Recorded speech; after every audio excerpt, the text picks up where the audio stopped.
नमस्कार दोस्तों, मैं हूं श्री शुक्ला। स्वागत है आपका हमारे YouTube चैनल में। दोस्तों, जैसा कि आपको पता है कि करंट अफेयर्स की सीरीज़ हम लोग लगातार चला रहे हैं। हमारी टीम द्वारा जो भी मैटर कलेक्शन किया जाता है शाम को आपको हमारे चैनल पे मिल जाता है और डेली का करंट अफेयर्स वीडियो अब आपको हमारे चैनल पे मिलेगा। तो दोस्तों, ज़्यादा से ज़्यादा इस वीडियो को शेयर कर दीजिए और चैनल को सब्सक्राइब कर लीजिए, जिससे आपका करंट अफेयर्स का बहुत अच्छा प्रिपरेशन होता रहे।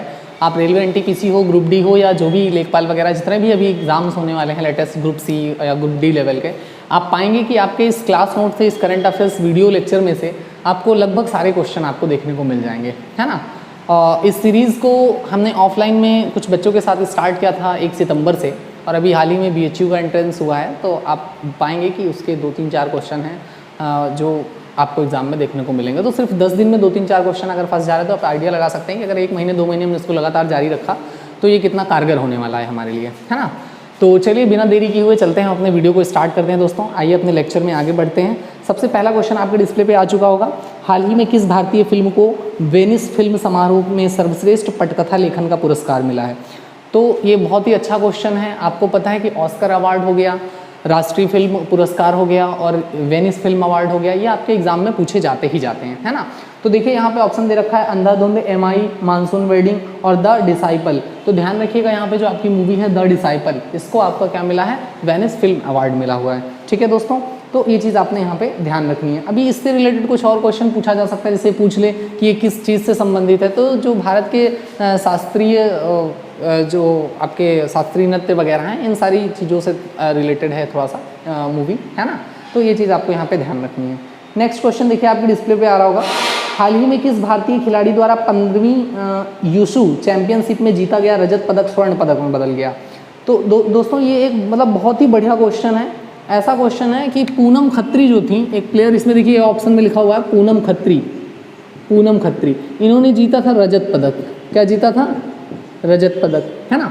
और एक दूसरी खिलाड़ी थी, कहाँ की? ईरान की, उन्होंने जीता था क्या? स्वर्ण पदक जीता था, उन्होंने स्वर्ण पदक जीता था।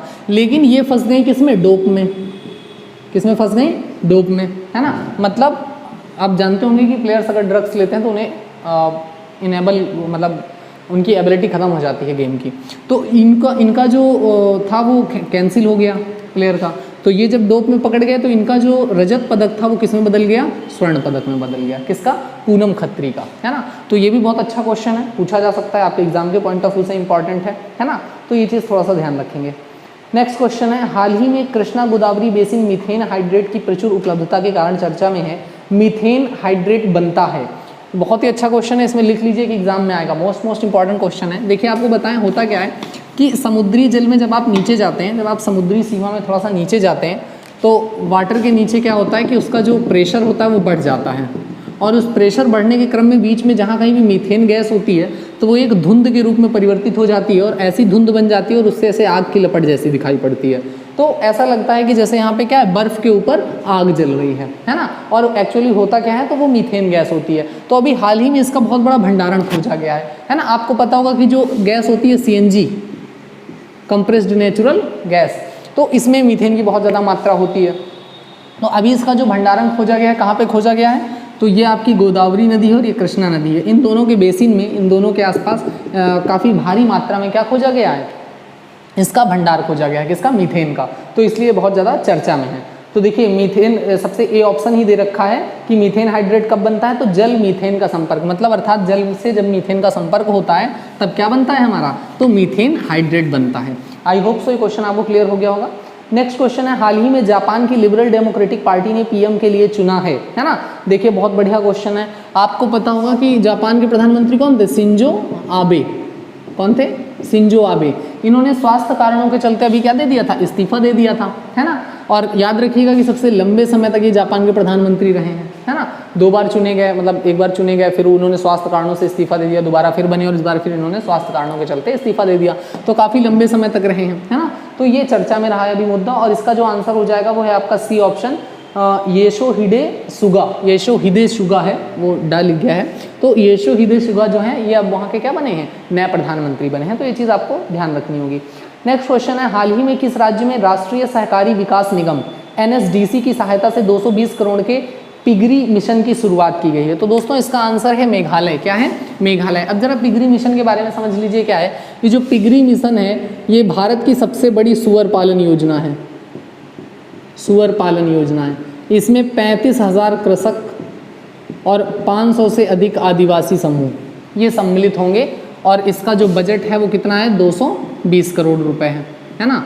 इसके दो मुख्य उद्देश्य हैं कि जो सुअर का जो मांस आयात हो रहा है इसके आयात को कम करना और शुद्ध मांस उपलब्ध कराना। तो इसके लिए ये योजना शुरू की गई है ना, पिगरी। ठीक है, नेक्स्ट क्वेश्चन चलते हैं हम लोग। मेघालय से एक चीज़ और ध्यान रखेंगे। मेघालय आपको पता है कि एक और चीज़ के लिए जाना जाता है।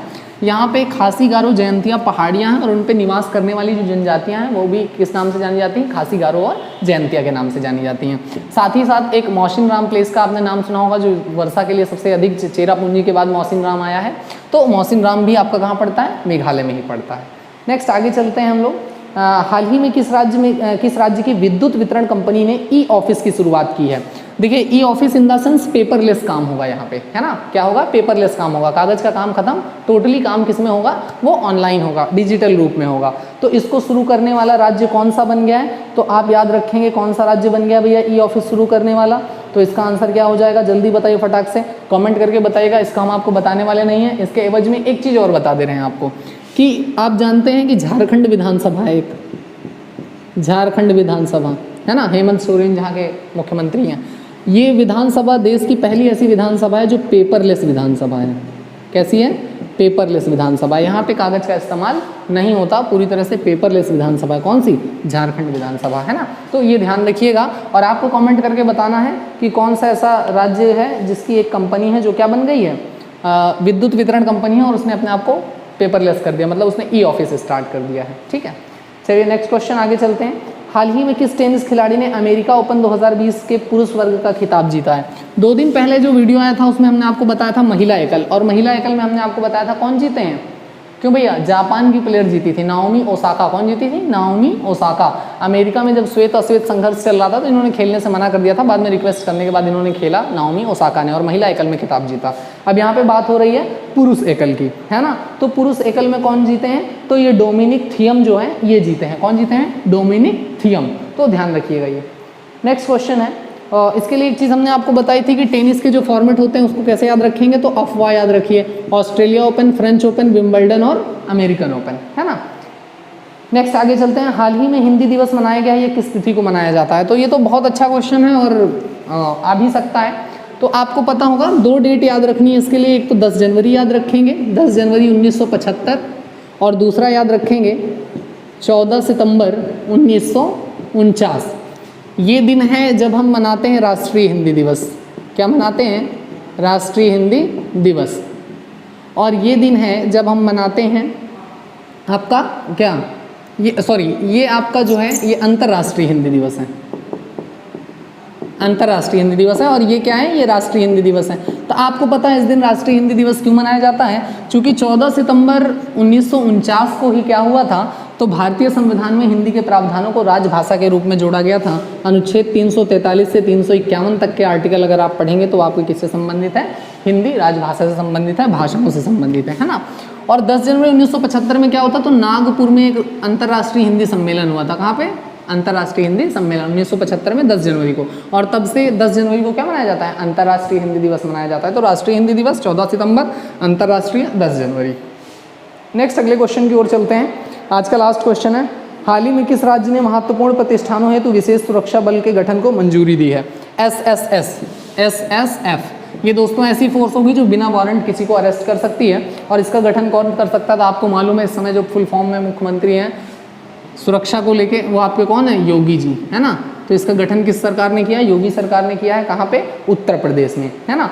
ये एक ऐसी सिक्योरिटी होगी जो प्राइवेट सेक्टर को भी दी जाएगी, लेकिन उससे उसका शुल्क लिया जाएगा। साथ ही साथ जो सरकारी बड़े प्रतिष्ठान होंगे उनको ये सुरक्षा मिलेगी, है ना। तो ये थे आज के 10 क्वेश्चन। आशा करते हैं आपको बहुत ही अच्छे लगे होंगे, बहुत ही यूजफुल क्वेश्चन है आप सभी के लिए। वीडियो को 1 से 2 बार आप देखेंगे, आपको याद करने की ज़रूरत नहीं पड़ेगी, है ना। एक बार इस हौसले के साथ कि तेरी पसीने की हर एक बूंद को मोती सा चमकाऊंगा, माँ तू सपने बड़े देखना पूरे करके मैं दिखलाऊंगा, इस हौसले के साथ आप बने रहिए हमारी क्लास में। कल फिर मिलेंगे 10 क्वेश्चन के साथ। तब तक के लिए all the best, thank you.